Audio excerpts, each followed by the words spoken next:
Genshin's storytelling is really weird, and I've never seen anything like it in any other game. I'd say an obvious culprit for this is Paimon, as she isn't your traditional silent mascot that you see in many other games. She talks for the Traveler like 99% of the time, and honestly, it gets really annoying.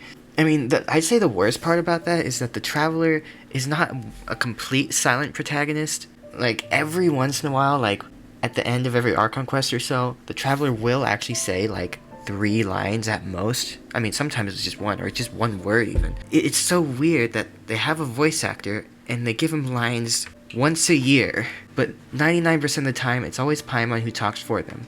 It's not exactly for them, it's as if they can't speak, but she still has her own thoughts and uses that in her conversation, as well as saying the Traveler's thoughts. But then again, we have dialogue options when we're doing a quest, yet the Traveler never says it, like, out loud, voice acted. Yet they're there. And then the dialogue options themselves are just a sentence split in half sometimes. It's really weird how they do that. Another thing that is weird is how the characters talk to each other.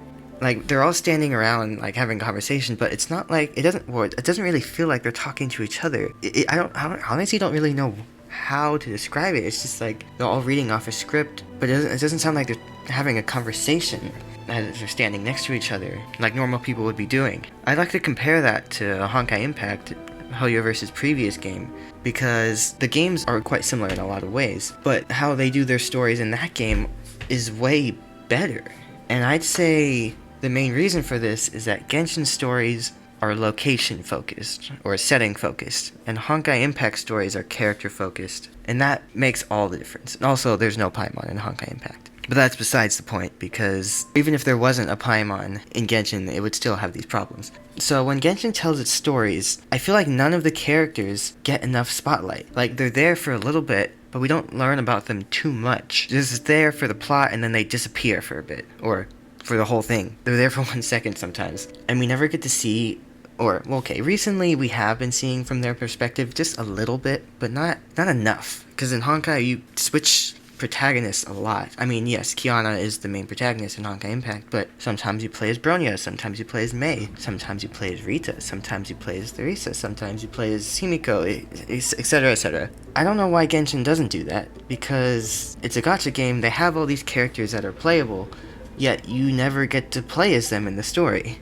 Another thing that Genshin does, it breaks the number one rule in storytelling in a visual medium, and that is show, don't tell. Genshin loves to tell, and it almost never shows us what happens. Sometimes they fade to black and have text on screen. They have some amazing animations. They look like high budget anime. It's really cool. In between these high budget animations, they have these like still images with some little camera movement. So it's not just a still image, and they use that to tell stories a lot. I will say they did that in Genshin one time, and that was during Yoimiya's second story quest, which was really a nice thing to see. I wish they do that for every quest, because it was really cool to see something like that in Genshin. After having played Honkai and seeing that for like literally everything you do in the story, it's like every 5 seconds they have something like that. But in Genshin, there's literally one time where they do it. Unless I'm forgetting, but that's the only time I can remember. To go back to the point about character dialogue being really weird, I just thought of why I realized that now. It's like, they don't have any banter between each other. It feels so, like, not professional, but, like, they're all being very courteous to each other, even when they're not. Even the little banter that they have, it still feels very courteous. Maybe that's not the right word to use, but maybe it's because of the setting, and they're doing that on purpose, because it's a medieval fantasy setting. Maybe that's why, but I'm not sure, because in Honkai, the characters speak to each other like we speak today. They have the same kind of dialogue that we would have, and it feels much more natural and relaxed. Well, sometimes it's not even relaxed, it's just really natural. Even though it's not an English dub, I still feel like it's more easy to engage with the story in Honkai than it is in Genshin, because it feels more natural. I mean, it's kind of like I'm watching an anime, because it's in I play in the Japanese dub, because I don't know, that's what it was defaulted to, and I didn't feel like changing it, and there's no English dub, so that's what I'm using. And it feels like I'm watching an anime with subtitles, because that's how they talk to each other. But in Genshin, it's so weird. I don't know how to describe it other than, like I said, they're courteous to each other even when bantering. I'd say the time where it was most natural was when Alhaitham and Kaveh are having their moments. Those are nice. Those are cool. I like those. I will say, Honkai's stories is a much more mature story overall, and some of the interactions are more mature, so that might contribute to it. And Genshin has a more like child-friendly atmosphere to it. All the stories are much lighter, but also how everyone talks to each other is more child-friendly, and that could contribute to it. But I'm not 100% sure, but that's just my guess as to why it is that way, if I had to give a reason for it. To go back to the point on being character-focused versus location-focused storytelling, I guess it makes sense for Genshin, considering it's an open-world game, that they would focus on the locations that you're in, because, yeah, it's open world, you go to these locations, and they're really detailed, so you want to know more about them. But I feel like they do it too much, like, they throw out all the character focus and only focus on the location. And sometimes location-focused stories are great, but I feel like this game, okay, well, specifically because it's a gacha game, the characters are such a big focus of the whole game that would make sense to have character-focused stories. And that's what Honkai Impact does. They're character-focused because it's not an open-world game. The locations themselves in-game are kind of meh. It's a mobile game, so they're not that detailed, or they didn't have the budget that they had for Genshin, and the hardware limitations of being a 2014 game also. Yeah, it's hardware limitations as well as being older and not having enough money, or as much money, that the locations aren't as detailed and specific. And you're traveling around a lot, and it takes place in the real world. It's not like the real world, it's like a alternate reality, futuristic real world, but it's still Earth, while Genshin is a whole nother world. Well, I mean, we don't really know what it is, but it's not Earth. So they have to work around the fact that they can't get everything right, so they don't try to. I guess that's what they're doing. And I guess to make up for that, they have to focus on the characters more instead. In turn, that makes the character stories really good. But in Genshin, they threw that out the window because they can focus on the location, so they only focus on the location. In my opinion, they should do both. The world quest obviously should be focused on the world, and the character story quest should be focused on the character, yet many times they still focus on the world. I mean, that can be a whole nother topic about story quest only focusing on the NPCs rather than the character that they're actually supposed to be about, but that'd be going off topic a little bit. I can make another video about that possibly.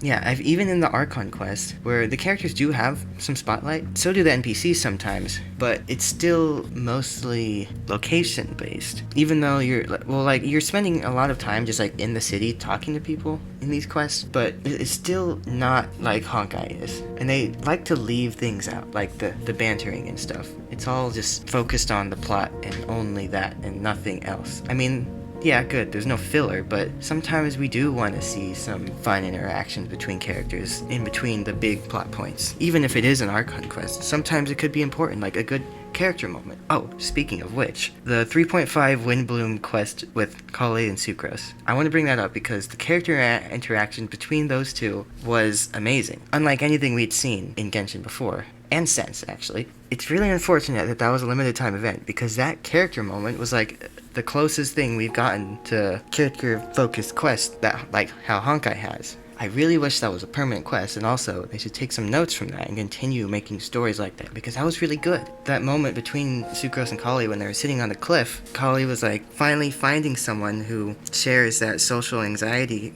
and introversion that she has, and Sucrose as well. Actually, they're bonding together over that, and it was also kind of nice for me since I really like those characters, but also kind of relate to that since I'm also quite introverted. So it was nice to see that. But overall, character interactions like that should be more common. I hope they do that in Fontaine. We'll have to see. Fontaine's about to come out in like a week. Wow, that's crazy. Hopefully they do more like that. Fontaine looks promising from the trailer and live stream that we've seen, but we'll just have to wait until it comes out and see how the quests actually are. To go back to the point about Genshin's storytelling, this may not be a problem that most people have, but I wish, like, stuff like world quests, like how they explore the world, obviously, like, They let us know more about the world itself, and you actually get to travel across the lands in those quests. I wish we did that in Archon Quest too, rather than saving it all for world quests. Like, because in the Archon Quest, we're always just like in the city talking to people, go to the next city, talk to people, just go back and forth, and then stay in those locations. We don't get to explore the wilderness and go on crazy adventures and stuff. Like, this is an open world adventure game, but I feel like the Archon quests are not very adventurous at all. It's just talking and progressing the plot. The adventure is not there at all. It feels like I'm playing a different game completely when I'm doing the Archon quest rather than everything else in the game. And I really wish it wasn't like that. I really wish... Well, okay, there is one quest that is like that, and that is the Perilous Trail Archon Interlude quest in the Chasm. That quest was amazing, because it does everything right. Besides just being the adventure that I was wanting from this game, it also has this ensemble cast that is actually done really well. It's the closest that we get to the kind of interactions we see in Genshin Impact, because they're all trapped in this area, and they have to figure out how to get out. And that means they're talking to each other, trying to figure out how to work together because their personalities are all different. Some clash with each other, and that gives us some really great interactions. And that's why that's one of my favorite quests in the entire game. I'd say it's a close second behind the second act of the Sumer Archon quest, the quote-unquote loot. That one was really good too, even though that one doesn't have those kind of character interactions as much. I mean, I'm a little biased because it features my favorite character, Nahida, but also Paimon was actually a good character in that. It made her actually feel like a character separate from the Traveler, rather than just being the Traveler's voice.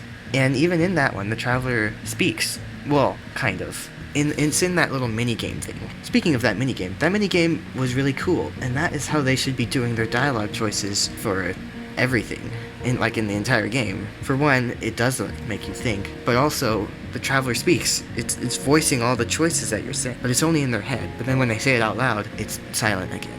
Why did they do this? I don't understand Hoyoverse sometimes. Well, I guess that's all I have to say for now. I just wanted to talk about the stories for a little bit in this game. Don't get me wrong, I really love the plot and the lore and everything like that in this game. I just wanted to talk about the things that do bother me a little bit. I still love this game and I want to continue playing it, so don't worry about that. Anyways, that's it for me today. Thanks for watching, and I'll see you soon. No way. I hear